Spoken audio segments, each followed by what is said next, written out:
Sur les réseaux sociaux, il fait des émules. Ses prises de parole n'ont aucune limite. Ses amitiés, bien entendu, se recrutent dans l'univers des people.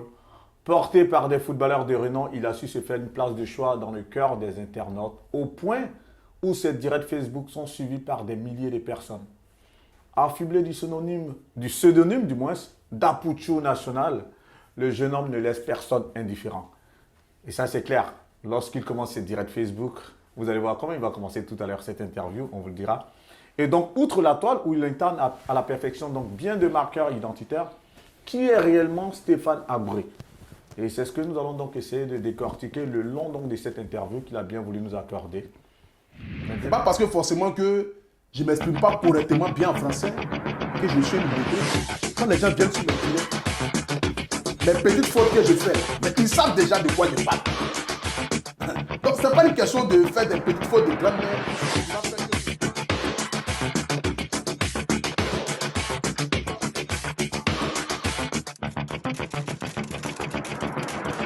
Bien avant, comme je l'ai dit tantôt, on voit comment est-ce que tu commences tes directs Facebook. Tu as ta manière assez originale à toi. En tout cas, d'appâter tes followers. Et c'est tellement bien fait. J'aimerais qu'on commence ainsi par une chanson que tu vas nous entonner là maintenant. Tout ça là, c'est brouilla, brouilla, tout ça là, c'est brouilla, brouilla, tout ça là, c'est brouilla, brouilla. Caca, j'ai pas chié, oh, son odeur me suit, oh, bien que je n'ai pas mangé, on m'accuse, oh. Là où je suis pas passé, oh, ah, ils ont tout fait, oh, pour voir mes traces là-bas. C'est pas oh, zério, c'est pas oh, zério, c'est pas oh, zério. Merci Apucho. Voilà. Que ce soit lors de tes directs, tout comme sur un plateau d'interview, comme ça, tu as toujours cette force, cette énergie. D'où tu la tires, justement? Ben, je me dis que, comme moi je commence déjà mes directs, voilà, comme je le dis toujours, c'est pas tous mes abonnés qui ont les iPhone. Donc, en fonction déjà de ton téléphone, même si c'est Itel, tu n'as pas besoin d'augmenter le volume parce que le volume est déjà très haut. Donc, quand je suis lancé là, une fois que je suis devant ma caméra, c'est une autre personne. Parce que là, je suis au travail. Donc, quand je suis lancé, la voix, la transpiration, tout va avec. C'est-à-dire que tout est même chose. Adama. Tu t'adaptes à ton auditoire, au fait. Voilà, exactement. Et ça, forcément, en t'adaptant à cet auditoire, on va dire, tu as, par rapport aussi à ton champ lexical, par rapport à ta manière de t'exprimer, bien entendu, ce n'est même pas un reproche qu'on te fait parce que tu l'assumes pleinement. Il y a ces fautes grammaticales qui s'alignent. Ça ne te dérange pas par moment quand même? Mais moi, je suis naturel, tout le monde sait. Ça, c'est pas un débat de... Voilà. J'ai pas besoin de me donner une personnalité. Parce que tout de suite, on a commencé là. Ça va sortir, il faut aussi. Tout faire ici en tas. Quand ici lancé, je ne contrôle plus. C'est la gorge, on ne peut pas changer. Mais ça ne te dérange pas? Ça ne me dérange pas. Moi, ça ne me dérange en rien. Si déjà même ça ne dérange pas même mon public même qui me regarde. Je n'ai pas besoin de me donner une personnalité que je ne suis pas. Je suis naturel. Tout le monde sait que c'est un zinzin. Donc, une fois que je suis lancé, Adam est ici parti. Cette manière de faire, pour être un peu plus sérieux, est-ce que ce n'est pas le reflet du fait qu'on dise que le niveau de l'éducation nationale en Côte d'Ivoire a fortement baissé? Parce que voir quelqu'un qui est plus ou moins un modèle pour beaucoup de personnes, parce que je suis suivi quand même par des millions de personnes, cette personne-là qui n'arrive pas à aligner 2-3 phrases correctes, est-ce que quelque part, ce n'est pas le reflet, en tout cas, de notre société aujourd'hui qui est vraiment en nette régression? Ce n'est pas une question d'éducation. Ce n'est pas une question d'éducation. Non, je parle au niveau de l'éducation nationale. Mais bien sûr. Aller à l'école, apprendre, en fait. Je ne parle pas de ton éducation en tant qu'homme, mais je parle du cursus scolaire, de l'enseignement qui est donc inculqué à nos petits frères. Est-ce que ce n'est pas le reflet du fait que ce niveau-là, le niveau est très bas maintenant? Est-ce que toi, tu ne reflètes pas cela? Non, moi, je ne reflète pas cela. Ce n'est pas une question de niveau scolaire. C'est une question de, voilà, de moi-même ma personne. Voilà. Ce n'est pas parce que forcément que je ne m'exprime pas correctement bien en français que je suis un illettré. Quand les gens viennent sur mes directs là, mes petites fautes que je fais là, mais ils savent déjà de quoi je parle. Donc, ce n'est pas une question de faire des petites fautes de grand-mère qui va faire que nous, ils vont dire non, ce jeune-là, il n'est pas trop intellectuel, donc du coup, on ne le suit pas. La preuve, je suis suivi par des milliers de personnes quand je suis en direct, et même des personnalités. Mais s'ils viennent me regarder, c'est parce qu'ils trouvent en moi quelque chose de différent. Voilà. Donc, c'est ce jeune garçon qui peut-être ne s'exprime pas bien, mais quand tu commences à parler, les gens retiennent quelque chose dans mes directs. Pourtant, il y a ceux qui parlent bien le français, mais quand on va regarder, tu as comme l'impression que tu es couché sur celui, ça glisse sur ta peau. Tu ne sais pas où Vu qu'on en parle, quel est ton niveau d'études? Moi, mon niveau d'études, là, il n'y a pas bien de dire, mais pas même. c'est pas la peine. Non, mais dis quand même. Non, mon vieux, il faut laisser ça. Ça, même, c'est un mythe. Niveau études là même, là. S'il dit ça même, ça devient autre chose. Mais tu es allé à l'école tout de même. Je parce suis allé que à l'école. C'est ton parcours, en fait. On veut quand même Non, te mais connaître si. réellement. C'est pour ça que j'ai dit tout à l'heure. C'est qui Stéphane Agbré en vrai? Si tu dois te présenter, tu dirais quoi? Je me présente Stéphane Agbré. Oui, Agbré au-delà de ta Stéphane. présentation, oui. Au-delà de ma présentation, c'est un jeune influenceur ivoirien. Voilà, né le 24 décembre 1990. Oui. Vécu à Amman, grandi un peu à Abidjan. Aujourd'hui, grandi un peu en Tunisie aussi. Aujourd'hui, se retrouve aujourd'hui en France. Voilà, c'est un peu mon parcours qui est là. Sinon, côté niveau scolaire, mon vieux, Non, c'est sans complexe. Hein. Non, c'est pas pour. On t'en fera pas un procès. Non, juste pour qu'on sache quand même qui tu es. En fait, j'essaie de créer un peu un petit mythe là-dessus, sur ça là. Mais c'est catastrophique, même mon vieux. Mais c'est pas grave. Moi, Non, je mais- te dis quelque chose. Après, ce qui est intéressant, il y a des personnes qui ne sont même pas allées jusqu'en classe je dis n'importe quoi, même en sixième, qui ont peut-être le niveau primaire, cours élémentaire primaire, mais qui arrivent, en tout cas aujourd'hui, qui, à force, on va dire, de se documenter, à force de lecture, à force d'écriture, arrivent à avoir un bon niveau. Donc, quelque part, toi aussi, ce fait-là, comme je suis un de tes directs où tu disais, mais moi-même, je vais apprendre maintenant, il faut que j'essaie de me documenter. Donc, il ne faut pas que ce soit un frein. Mais ça va aider d'autres personnes qui ne sont pas allées loin à l'école de se dire, si Apoutu, il est parti à l'école jusqu'au CP2 ou CE1, mais qu'il arrive à drainer du monde sur ce direct, c'est que moi, je peux y arriver. C'est surtout ça, en fait, le but. Donc, Donc, si tu peux vraiment dire- ce que tu as dit là même là, c'est que tu es dans la révélation. C'est-à-dire, C'est-à-dire, j'ai pas envie de trop parler, mais mon vieux, c'est grave. tu n'es pas allé à l'école? Donc, je suis parti à l'école. Si, je suis parti à l'école. Je fréquentais. Voilà, je fréquentais. J'ai même dépassé même, voilà, le niveau de CP, tout ça. Mais, c'est-à-dire, je me suis arrêté quand j'ai commencé l'autre côté. Directement, L'autre je me côté, suis arrêté. c'est-à-dire? C'est-à-dire, quand je dépassais la classe de CM2 directement, j'ai stoppé en me mettant les études là. Compte tenu de la situation déjà auparavant, que peut-être on va revenir après. Voilà. C'était quoi la De la situation? situation- On peut en parler déjà? Parce que moi, déjà, à la base, quand je suis né, j'ai vécu un peu avec ma mère. Après, ma mère est venue se chercher à Abidjan. Parce que là, maintenant, elle avait entamé une carrière. Elle voulait se lancer dans le cinéma. Donc, moi, je suis resté un peu avec ma grand-mère. Mais comme tu sais, j'ai vécu à Mans. Donc, à Mans où j'étais, il n'y avait pas trop de personnes qui pouvaient me canaliser en quelque sorte. Qui pouvaient me dire, bon, fais ceci, fais cela. Étant un enfant déjà un peu têtu à la base, voilà, qui était un peu rebelle. Donc, du coup, j'ai stoppé les études vite fait. Après ça, je suis revenu à Abidjan en 2002, quand la guerre a éclaté. Maintenant, quand je suis revenu à Abidjan, j'ai dit non, je ne voulais plus aller à l'école parce que je voulais jouer au football. Donc, c'est dans ce contexte-là que maman a dit, bon, comme tu ne veux plus aller à l'école, tu ne peux pas rester comme ça, et que je te vois souvent jouer au football au quartier, je vois qu'il y a un petit truc en toi, peut-être on peut essayer d'exploiter ça. Donc, tu vas commencer, je vais t'inscrire dans un club de football, et là, tu vas commencer à jouer au football. C'est comme ça que j'ai commencé à jouer au football. J'ai commencé à m'entraîner, jouer à T. Joël, à Cyril de Moreau, jouer même quelques mois à la SEC. Donc c'est comme ça que j'ai commencé à jouer au football. Et après là, ben, la carrière n'a pas été comme il se devait. Et comme je n'ai pas un niveau scolaire très élevé, je dis à un moment, bon, à la louche, ça va les choses. Je pense que ma réussite, ça peut être en France. Elle dit, tu es sûr de ça? J'ai dit, oui. J'ai envie de partir en France. Elle dit, mais école, tu as foiré. Ballon, tu as foiré. J'ai des personnes en France. Tu vas aller en France, tu vas dormir chez qui? Tu vas faire quel travail là-bas? J'ai dit, la vieille, c'est là-bas que je vais partir. Parce que je sais que c'est là-bas que je vais réussir. Elle dit, qu'est-ce que tu vas faire? Je dis, je vais aller là-bas. Ce n'est pas qu'est-ce que je vais faire qui est important. Il faut trouver les vrais moyens pour m'envoyer là-bas. Même le jour où j'ai obtenu mon visa pour venir en France, c'est qu'on a pris mon billet. Le lendemain où je dois prendre mon avion, je ne savais même pas chez qui j'allais venir en France. C'est à ce moment-là déjà qu'elle a commencé à chercher déjà qui va m'accueillir pour venir en France. Mais déjà dans ma tête, je dis, même si je ne trouve pas quelqu'un pour venir en France, chez qui je vais rester, moi je viens en France, je sais que pour moi on va sortir. Avant de parler de ton aventure en France, justement, pour résumer ton parcours et ce qui a fait que tu n'es pas allé loin à l'école, c'est le fait que ta mère est venue à Abidjan. Toi, tu restes à Mans auprès de ta Non, grand-mère. ça, ce n'est pas forcément une raison que Non, maman soit là. Je peux le dire ainsi, c'est pour résumer, parce qu'on peut dire ça comme ça, d'autant plus qu'il n'y avait pas cette autorité maternelle ou peut-être paternelle, parce qu'on va parler justement de ton père. Tu restes auprès de ta grand-mère. Mais vu que tu parles de ta mère et de ta grand-mère, qui somme toute te gèrent plus ou moins de sorte à ce que tu puisses faire tes premiers pas à l'école, où est papa en ce moment-là? Bon, côté papa, en fait, les gens souvent se posent la question de savoir pourquoi est-ce que dans mes directs, je mets plus en avant ma mère. Je mets plus en avant ma mère parce que j'ai vécu des choses avec elle. Et nous avons une histoire. Vous comprenez? J'ai un lien de mère et de père en même temps avec maman. J'ai perdu mon père très très jeune. Donc il n'y a pas eu ce Tu avais lien quel âge? paternel là. J'ai perdu mon père en ce moment, j'avais peut-être 3 ou 4 ans. Donc ce qui veut dire en quelque sorte, je ne l'ai pas connu. Voilà, je ne l'ai pas connu dans le sens que je n'ai pas eu de lien paternel même comme il se doit.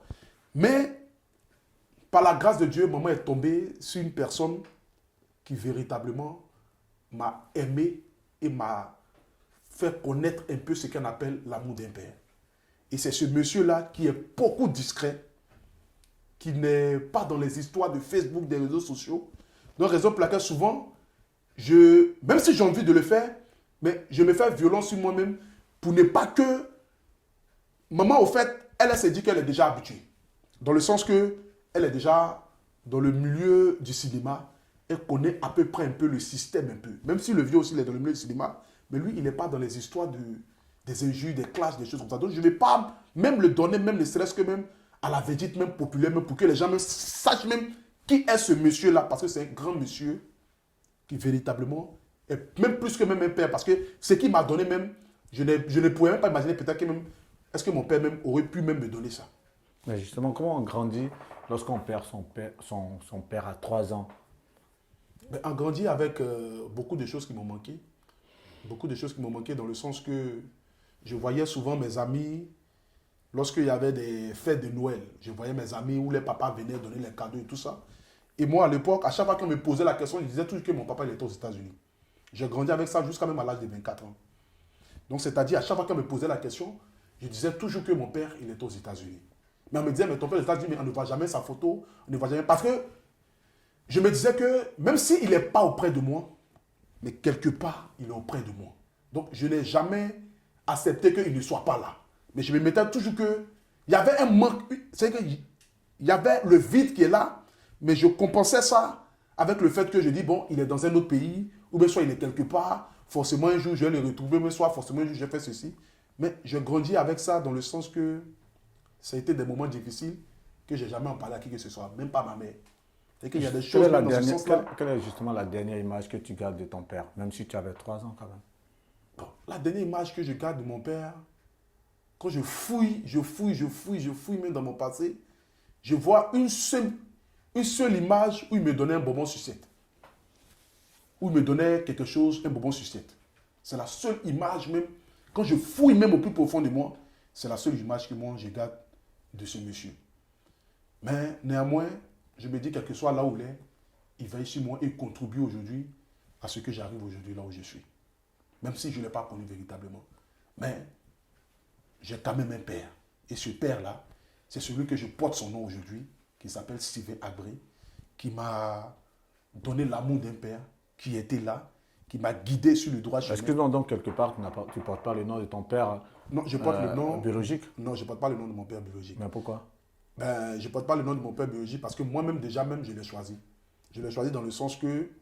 Non, mais quand on est à la déclaration de naissance, Ben quand oui, même, mais après, j'ai changé mon nom.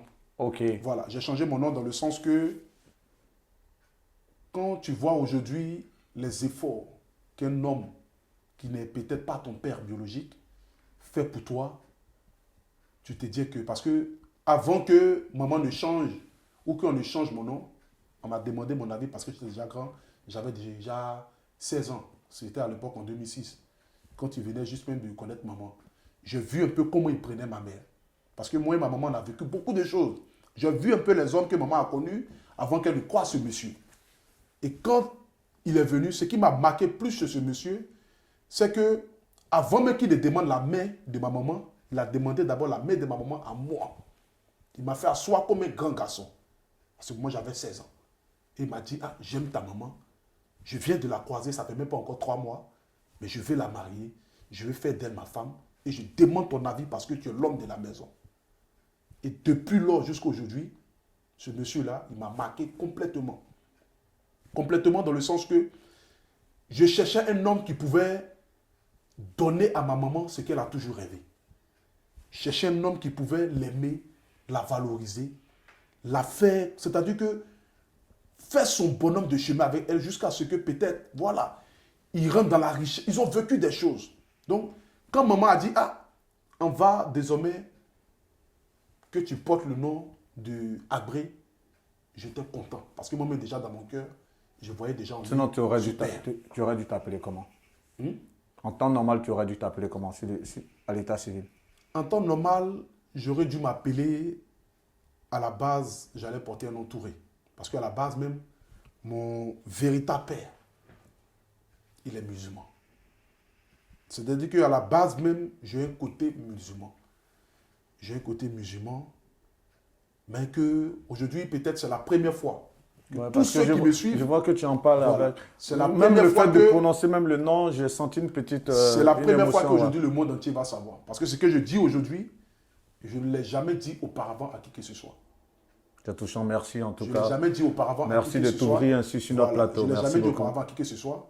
Mais déjà, je porte un nom musulman. Et à la base même, je suis musulman de sang. C'est pourquoi c'est-à-dire que j'ai un lien fort avec les musulmans. Je l'ai pratiqué même à l'époque. Et après, je suis rentré encore dans la religion chrétienne. Donc c'est un peu ça. Tu as pratiqué justement la religion musulmane jusqu'à quel âge? Bon, j'ai pratiqué la religion musulmane à cause aussi de l'influence aussi de mes amis. Parce que tous mes amis étaient que des musulmans. J'ai grandi avec eux. C'était pas mimétisme, on va dire ça comme ça. Hmm. C'était pas mimétisme, En c'était quelque pas sorte. suivisme. Tu as Voilà. suivi tes amis. En quelque sorte. C'était Même pas si une à la question- base, je sais que je suis né d'un père musulman, ben, je ne l'ai pas pratiqué parce que après que le vieux soit parti, ben, moi je suis resté qu'avec maman. Avec ma, voilà, avec, Ta grand-mère. avec ma grand-mère et tout ça. Donc du coup, l'autre côté, je n'avais pas de lien qui peut me dire, bon, par exemple, bon, ah, c'est notre petit-fils, il est musulman, il va continuer la religion. Ben, je n'ai pas eu ça. Donc du coup, qu'est-ce que je fais? Ben, je continue toujours avec la religion de choses, maman. Et c'est ainsi que, bon, après, à l'âge de 17 ans, 18 ans, quand on a déménagé dans un quartier qu'on appelle Pagné, et la plupart de mes amis qui étaient là-bas avec qui je marchais, c'était que des musulmans. Donc du coup, souvent je suis assis au quartier les vendredis, tout le monde s'en va à la mosquée. Et moi je reste là, dans un gré où on s'asseyait pour essayer de causer un peu. Donc un matin, je me suis dit, mais pourquoi pas aller aussi à la mosquée aussi? Et c'est comme ça que j'ai commencé à partir avec mes amis à la mosquée. Et après ça aussi, j'ai déménagé après, 4 ou 5 ans après. Et bon, ils sont à Djamé, moi j'habite maintenant à Koumassi. Donc j'ai trouvé encore d'autres amis encore. Bon, un peu ça en fait. Pour résumer ton enfance, est-ce qu'on peut dire que tu as eu une enfance assez difficile? Non, j'ai pas eu une enfance assez difficile parce que... J'ai posé cette question à dessein, pourquoi? Parce que quand tu dis j'ai vécu des choses avec maman et j'ai vécu des choses avec maman, c'est comme si tu avais vécu des choses assez difficiles, des choses vraiment tristes. C'est quoi vous avez vécu vraiment? Pour moi, on a vécu beaucoup de choses. On a Comme vécu quoi? la galère, on a vécu des moments vraiment difficiles. Parce que maman est une femme battante. Aujourd'hui, si je lui apporte autant d'amour... Est-ce que tu peux donner une illustration autant de là respect, de faits concrets où un jour peut-être vous on a n'aviez pas à vécu beaucoup de manger choses. Plus ou, que même... c'était manger quoi? même, c'est rien. On a dormi dans la rue. C'est-à-dire, Avec on ta s'est maman? trouvé, oui, on s'est trouvé dans des situations où le propriétaire nous a mis dehors. On s'est trouvé dans des situations où on a dormi à l'église. On s'est trouvé dans des situations où je voyais maman pleurer. Je voyais maman pleurer, c'est-à-dire, un jour, je suis quitté jouer au football. Dans les années 2004, 2005, je suis quitté jouer au football, je suis rentré. Maman était assise, elle était en train de pleurer parce qu'on habitait dans une cour commune. Et dans la cour commune où on habitait, le propriétaire est venu mettre les bagages de maman dehors. Donc j'ai trouvé maman devant la porte avec le matelas, la télévision et le petit frigo qu'on avait avec le gaz. Et j'ai trouvé maman pleurer. J'ai dit, mais il y a chaque fois dit non, qu'on nous a mis dehors, qu'on ne sait pas où aller. Et quand elle a dit ça, moi aussi j'ai commencé à pleurer aussi. Et je me rappelle très bien, en ce moment, un avion passait. Tu sais, le cours commune, en haut, c'est ouvert. C'est ça. Donc un avion passait et j'ai entendu le bruit. Et puis j'ai dit à maman, il ne faut pas que tu vas pleurer. Et un jour, je vais partir en France et je vais acheter ta maison, je vais acheter ta voiture. On est quitté là, on est parti vivre chez son frère. Après, ça a été difficile. Tu avais quel âge en ce moment? J'avais 15 ans, 14 ans. Après ça, on est parti vivre chez son frère. Ça a été difficile. Voilà. Après ça, encore, on est parti vivre dans une église. Après ça, elle a pris un studio. Et tout ce parcours-là, elle ne m'a jamais laissé une seule fois dans la faim. C'est-à-dire, quand elle sort le matin, même si c'est une pièce de 500 ou un billet de 1000 francs, elle laissait toujours et puis elle partait. C'est-à-dire que déjà, elle me faisait grandir, même malgré que j'étais déjà petit. Elle me montrait la valeur de la vie, la valeur de l'argent. Il faut se battre, il faut travailler, il ne faut pas aimer la facilité. Parce que moi-même, je n'aime pas la facilité, je me bats. Parce que le repus se donne à beaucoup de choses. Une femme qui se retrouve seule avec un garçon, ne pas avoir les moyens, qui est dans un métier qui ne nourrit pas son homme comme il se doit. Aujourd'hui, peut-être les gens gagnent un peu d'argent, mais toi, tu es un doyen. Tu sais que dans les années 2006, 2004, 2005, C'est clair, ouais. le cinéma, il ne faut pas fâcher, ça ne payait rien. En ce moment, elle venait juste même de commencer là-dedans. On est tous en sait que ça ne payait vraiment rien. Et puis, pour être payé, même, il faut faire des films à chaque fois. Oh, pourtant, elle avait des petits rôles. Donc, tu vois que c'était difficile. Mais Marissa, quand même, elle gardait la tête haute. Toujours laisser quelque chose à manger. Je ne manquais de rien. Je n'ai jamais manqué de quelque chose. Jouer, cadeau, elle était... Ma mère, en fait, c'est comme un père, c'est comme ma mère. Donc, c'est que quand je parle de ma mère, je parle d'elle avec deux personnes à la fois. Je la résume en deux personnes à la fois. Je parle d'elle comme si elle était mon père et comme si elle était ma mère. Elle a joué les deux rôles. Elle a joué les deux rôles. Vous êtes combien d'enfants? Bon, on est 3 enfants. 3 enfants. Je suis le plus aîné. Il y a ma petite soeur. Tu es l'aîné? Ouais, je suis l'aîné. Il y a ma petite soeur. Ça, c'est déjà pour ça, juste pour détendre un peu parce qu'il y a eu trop d'émotions. Ça, Ouais, donc, c'est toi l'aîné. Après voilà. toi? Après moi, il y a mes deux petites soeurs aussi qui viennent aussi. Elles aussi, elles ont grandi dans cet environnement ou bien Non, lorsqu'elles sont arrivées, elles sont arrivées, beaucoup, voilà, c'était déjà bon. Elles sont arrivées parce que l'autre a 10 ans, l'autre a 6 ans. Donc, elles sont arrivées en ce moment où c'était déjà bon. Vivre dans un tel univers, forcément, on en prend de la graine. Et là, tout à l'heure, tu as dit les valeurs que tu as héritées de ces situations, on va dire, difficiles, c'est de savoir qu'il faille se battre. Mais au-delà de se battre, quelles sont les valeurs que tu as pu avoir de tous ces moments-là? De tous ces moments, au-delà c'est l'amour pour son prochain. L'amour pour son prochain, parce que moi, vous savez, il y a ce qu'un homme reflète quand il se retrouve devant une caméra. Nous sommes des acteurs, nous qui faisons les vidéos. Mais ça ne reflète pas forcément notre vie. Moi, j'aime beaucoup l'homme. Et j'ai beaucoup de respect même pour les gens. Mais je me retrouve aujourd'hui dans un game où il faut donner ce que le public aime. Il faut donner au public ce que le public aime. Je prends juste l'exemple aujourd'hui. Souvent, je fais des vidéos où je donne des conseils, où je parle de sujets vraiment qui sont pertinents. Mais je peux être suivi par 3000 personnes. Souvent 3500 personnes, 4000 personnes, quand je parle de ces sujets. Mais souvent, je parle des sujets à caractère de buzz. Et tu vois qu'il y a 10 000, 12 000, 14 000, 17 000 personnes qui me suivent en direct. Donc, tu vois qu'aujourd'hui, on donne au public ce que le public aime. Souvent, il s'avère qu'on peut aller très loin dans nos propos. C'est ce que le public